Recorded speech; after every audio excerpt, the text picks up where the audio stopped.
भारतीय स्वाभिमानी संघ या संघटनेमार्फत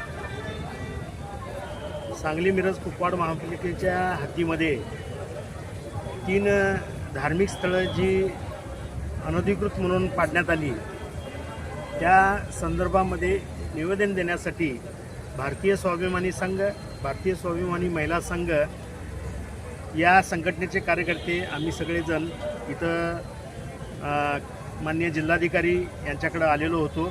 त्यांना आम्ही निवेदन दिलेलं आहे. 2015 साली 136 धर्मस्थळं अनधिकृतची यादी प्रशासनानं जाहीर केली होती सांगली जिल्ह्यामध्ये. त्यानंतर आज 2026 आहे, तर ते 136ची किती पाडली आणि 136मध्ये आणखी काही वाढ झाली काय, तुम्ही सगळीच पाडली असं विचारल्यानंतर त्यांना ती माहिती प्रशासनाला देता आली नाही.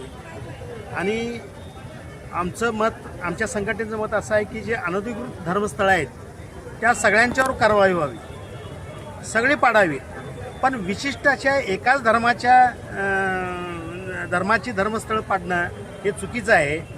आणि असं जर झालं, कारण आता आम्ही बघतोय की बऱ्याच दुसऱ्या धर्माची धर्मस्थळं, अनधिकृत धर्मस्थळं अगदी रस्त्यावर आहेत, ती पाडली जात नाहीत. तर ही दुजाभावाची प्रशासनाची भावना आहे, त्याचा आम्ही जाहीर निषेध करतो. पण यापुढं या सांगली जिल्ह्यामध्ये आम्ही हे सहन करणार नाही. प्रशासनाला मोकळीक आहे, त्यांनी जी अनधिकृत धर्मस्थळं आहेत किंवा अनधिकृत जी बांधकामं आहेत, जी ती अगदी वैयक्तिक असू देत, ती सगळ्यावर कारवाई करावी. पण एका समूहावर, कुणातरी विशिष्ट अशा धर्माच्या लोकांच्यावर कारवाई करणं, याचा आम्ही विरोध करतो, निषेध करतो. यापुढे हे सहन केलं जाणार नाही.